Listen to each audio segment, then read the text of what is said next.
The topics that I cover, they are startup-centric, but can be applied also to larger organizations or larger projects to validate your ideas and to execute them fast, to execute them efficiently, to work fast.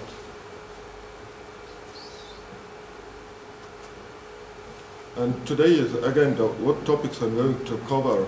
At first, everything you are familiar with, we just go over the Agile principles and what they are. Then we'll take a deeper look into startup, what it is, how it is different from big company. Then more practical. Let's go more practical and how to start a startup. What is the correct way, what to consider, what should be the tools, methods, etc. And finally, wrapping it up and conclusions. And if you have any questions, then just ask away. Right?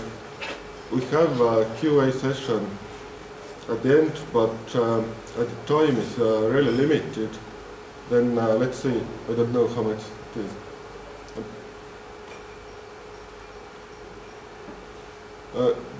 Does everyone hear me also at the back rows? Okay, nice. But let's first go over Agile principles. It is individuals and interactions over processes and tools, and it means that you should not concentrate on really formal processes, but let things go their own way in a sense. Working software over comprehensive documentation, we are not generating documentation, we want to see the end results. Customer collaboration over contract negotiation is that you provide real value to customer, not go over all these small details. And responding to change, everything changes constantly, and you have to be prepared for it, you have to cope with it, you have to manage it. But let's continue now with the definition of startup and common misconceptions. One misconception is that startup is just a small static company that is a copy of large existing organization.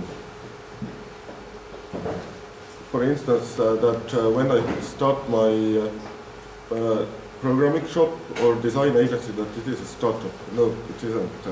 Startup is human institution designed to create new product or service under conditions of extreme uncertainty, or other definition that it is a temporary organization that is designed to search for a repeatable and scalable business model. And what is important here that when you do a startup, you do something new. You don't copy something that had never been done before. It means that there is a lot of unknown issues. For instance, you don't even know that easy problem that you're going to solve is relevant at first. You don't know who the customer is. Of course, you can assume, but they're just assumptions. Then you do something that can really grow big, or at least you plan or want to do this. And also, as it is a temporary organization, then it means that it is not life or death matter. I do something fast, I fail, okay, I learn, I do something new.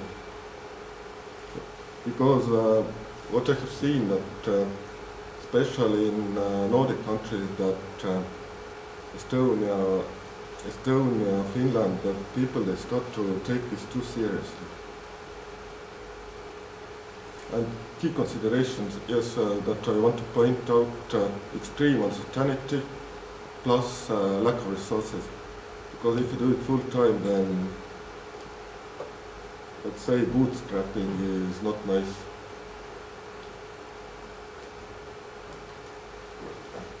And let's take a look at startup life cycle.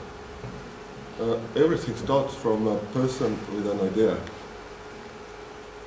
And what should happen? The first step is to validate the problem.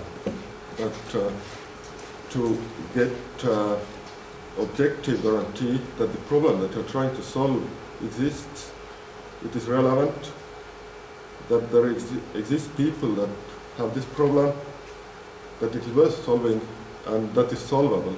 Because it would be really nice to solve the problem of instant transportation once for all, teleportation, and those startups, because it really, if I could do it, it would be really great business.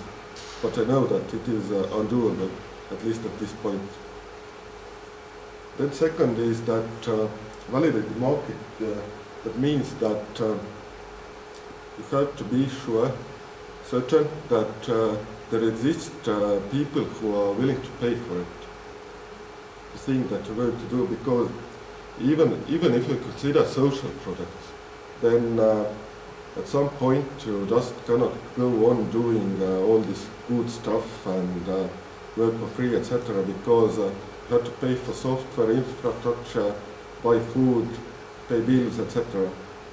So that if there don't exist people who are willing to pay for it, then no point going further.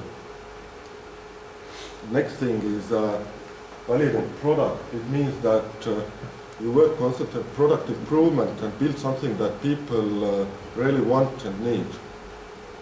And it means that after that you can scale, grow into a regular company, grow big, global, really fast, really efficiently. But now with the theory, let's go to a more practical approach. What I have seen with beginning startups is that there is a person who has idea, and he thinks that it is really neat idea. He keeps it for himself, then gathers friends, then they do long nights, long coding nights, then they launch with a big bang, and then suddenly they realize that they have failed and done this for nothing. Because idea itself, every people has a lot of ideas what they want to do. Idea itself, they are worthless. You can talk about them. If someone else does this thing and if it solves a problem, then great. Where is a better place? It is the execution that matters, not the ideas. But what is a good place to start a startup? Whether permanently, temporarily, these are all kind of hackathons. For instance, in Estonia, Garage 48, definitely recommend all of you just to give it a try if you haven't done it before.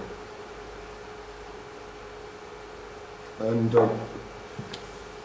what I'm going to explain right now is how to be successful at such event. Because what I have seen quite a lot, that people go there, they gather and they just start doing something, but doing things just on ad hoc basis, it is really just as bad as doing this over planning, like writing a risk management plan and doing really deep analysis.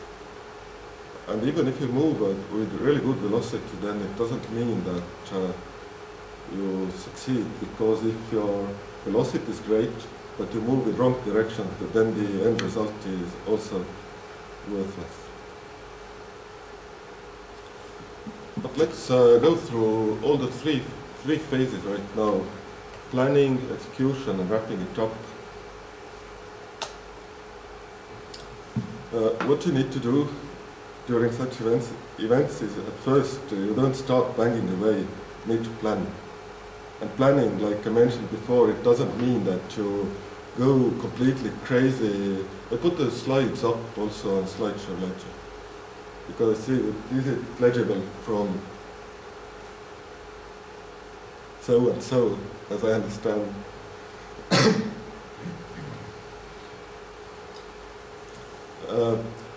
Because but to continue, you need to do some planning, otherwise you fail. And fail in a bad way, so that you don't understand what has happened. failing is good if you can learn from it, and failing is completely normal, because when you haven't failed, then it means that you have never tried something new in your life. First thing, always set the common goal, what to try to achieve, realistic goals. Just one sentence, write it somewhere down, so that everyone agrees that by the end of this event, we want to have achieved something. Then, when you have common vision, then define the initial list of features, and everyone has to be 100% agreed that yes, this is the thing that we want, and this is the thing that we can do. Because people, they have, especially in hackathons, you meet those, what is a really great thing about them, and in the other sense, if you are unlucky, then not so great, because you meet people, a lot of people, so that first time in your life, then you're put together in high stress environment, because you have so big time limits, and every people, they have different competencies, and they move at different pace, and that's why when someone tells that, of course this is nice, but we cannot manage or cannot achieve this, then it is okay, completely okay, and that is the reason why you have to agree on all those points. Then you have to agree on workflow also, because just starting to do something, it is not viable. You have to plan, and for this I strongly recommend a Kanban board. Do everyone know what a Kanban board is?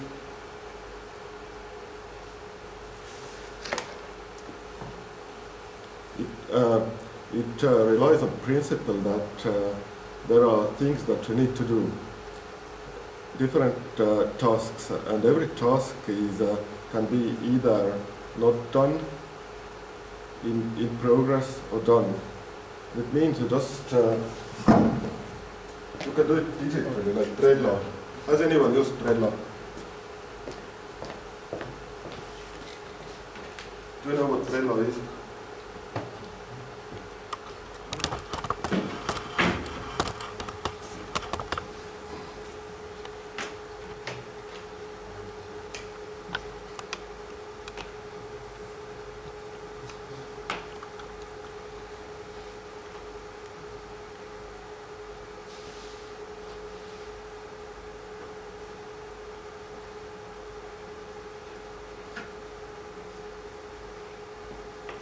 pane sealt tuli minema korra, näha. Seal need, jah. Parempoolsed.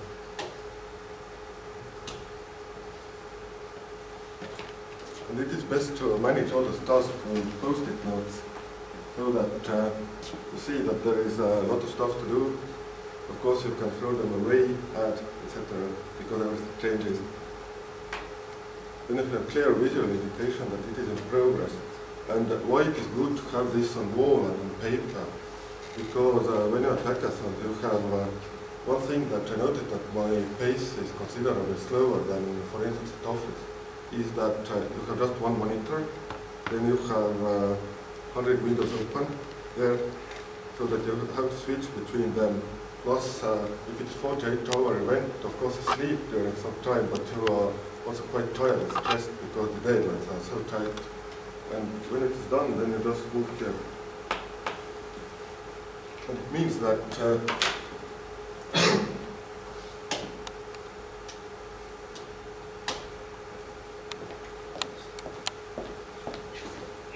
and it means that all time you have a really clear visual indication that what is going on. And everyone has this. And also initialize product environment. That means that you have to agree on set of common tools, for instance, where we are going to deploy, how we are going to deploy, etc. And it would be nice if everyone had the same, for instance, either, although it would be nice, but it is not mandatory. Also, if you plan to move further, then lean canvas that I mentioned, I unfortunately don't have time to go much into details, but usually when you do something, you do it for a reason. And it would be nice to have a, let's say that this is an agile version of a business plan, but instead of a 100-page long document, you have just one A4 that you can play around.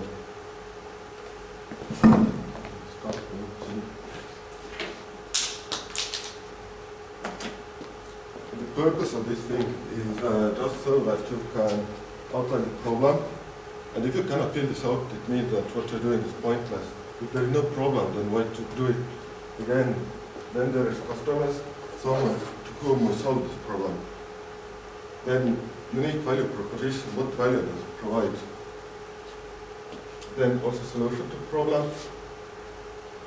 Then channels, it means that how to distribute the thing that you're doing.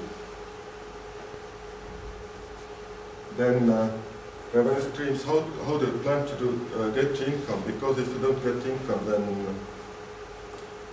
why do it at all? As you have always costs. For instance, at minimal, you have to get server hosting, for instance. And also key metrics, because if you cannot measure what you're doing and what are the key points, then you cannot also control the process and you cannot plan. But now the fun part starts, execution. The only thing, the only analysis artifact to document that I really strongly recommend to do is the domain model that I cover in a little bit more detail on the next slide. It is then you have to manage the backlog. I mean, put on all these features, and on that board it is really perfectly suitable. Then manage features means also that at first you're so optimistic and you want to do so many things, but trust me, you don't manage. Kill everything that is not really essential. And I mean really everything. And even then you're screwed with schedules, delivery times, etc. And the obvious thing, implement and deploy. And what I want really to emphasize is communicate, because I have seen so many of those products fail just because people don't communicate. And by communication, I don't mean that communication between developers, but in a team you have also designers, you have this marketing guy, and if they don't understand what to do and don't understand each other, then you don't make any progress. I guess the only mandatory analysis artifact, the main model that describes the base objects, and this is too neat. This is too neat, really, but just to illustrate the concept. To describe the basic objects, then basic relationships, key actors, just also on one A4 page. But for me, what I think is the most important, it provides the common language. Because when we speak about yes, this is maybe trivial example like event, so that everyone knows that when we speak about event, then we speak about this thing. It goes more complex. For instance, if we speak about, we have a system of shops and doing something, then whether we speak about shop, venue, or something else, And when you have such a fourth thing, then everyone can look at it and say, understand, etc. And models, they are, what I want to emphasize, they are rarely right or wrong. They are just useful or not useful, and this thing is useful. And of course, now you have done something. Now you have demoed it, etc. Everything is nice. Then what I definitely recommend to do is whether you want to continue, whether you fail, whether you don't fail, is always retrospect. And then you plan and decide whether you want to move forward or not.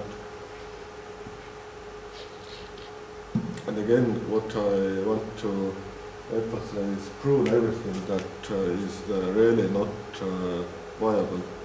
Learn. It gives really great learning experience. From the standpoint of technically, you have to learn new technologies, and also how you work together with those completely people that you have met first time. It is interesting. And as a tool that the only tool you really need is computer would be nice, but just pen and paper and Google Docs, shared documents, because going crazy, for instance, with all this analysis and downloading Enterprise Architect and using it doesn't make sense at all. If it is not your main job and you already have those tools.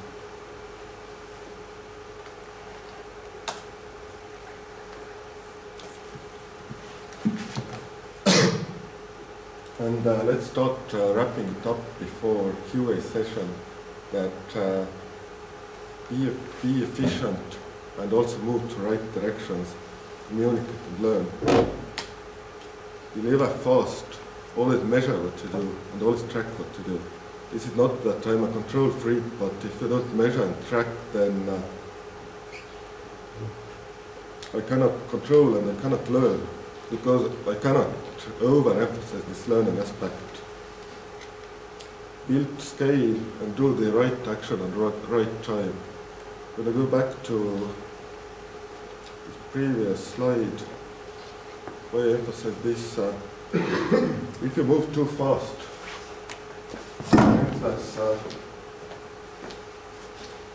you haven't validated that the problem exists, but you want to already build a great product, then you fail. You have failed already beforehand.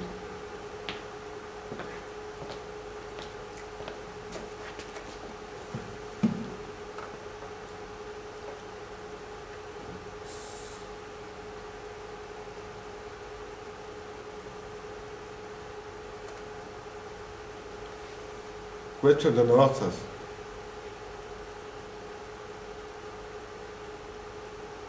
So anybody else? Maybe while this calms down. I miss here in progress something like blocked tasks. Because when I went wait for someone, or I just have different priorities, Yes. and some tasks are waiting. Then you have to shift your priorities. Then you have to adjust or shift your priorities, because there is initial plan, but the initial plan never works out as it is expected. That's why all those big government projects fail, because you have this everything written down in detail 1 year beforehand, and you cannot change it.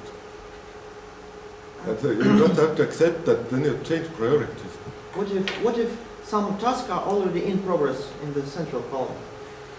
So then it is just waiting, and you know that it is in progress, and you can move it back to do also. And this task you can be flexible, throw it, take it away, throw it away if it is not required or mandatory or not critical anymore. Because some things they tend to sort themselves out themselves.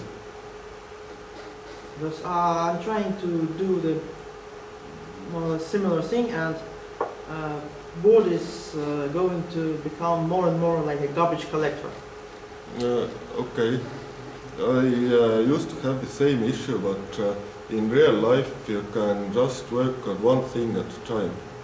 And that's why when you see that this in progress thing list is getting too long, it means that let's say you cannot have 20 things in progress, because the only thing when the task gets the value is when it is completed.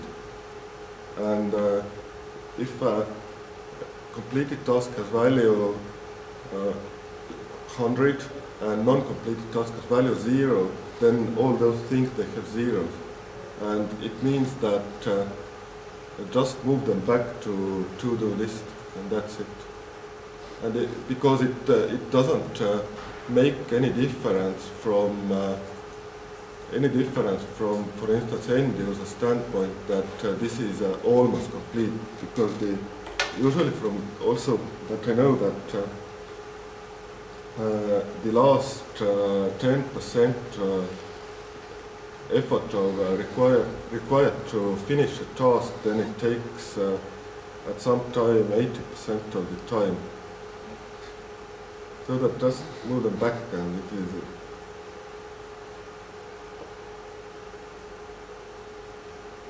Any more questions? Did I answer?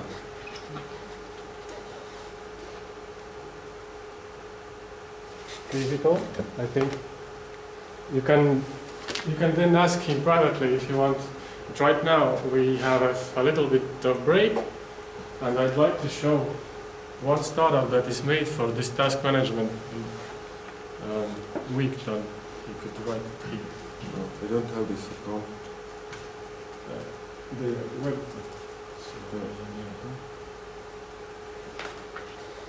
So the web address is weekdone. I have to duplicate this. So it's for task management, and you write your plans for a whole week, and then at the end of the week you will get the results, like what have you done and what needs to be done. So during the week Do you just have an account for this? What? Do you have an account? I do have, but no, it's like okay. It's too much to show. But you can register here for free, and using it for free if you have small team up to 3 people.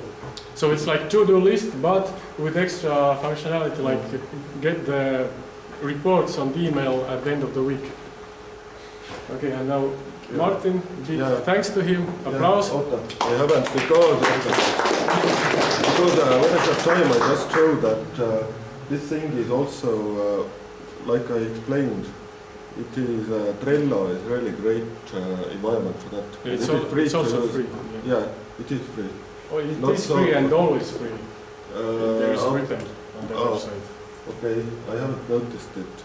But what I want to tell, that even if this environment is free, that during hackathons you have so many windows open that it is still better to have this thing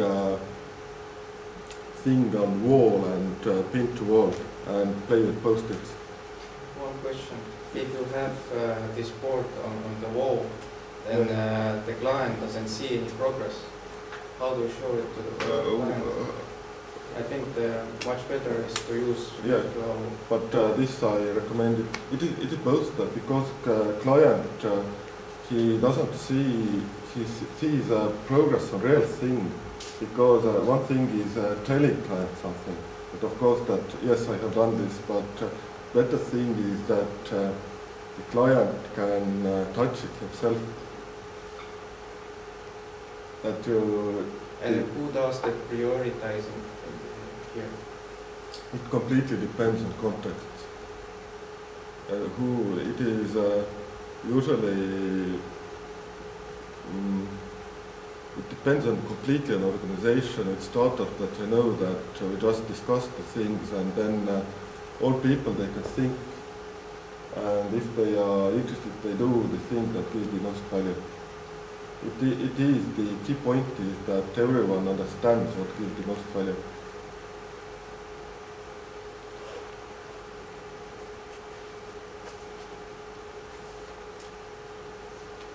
Okay.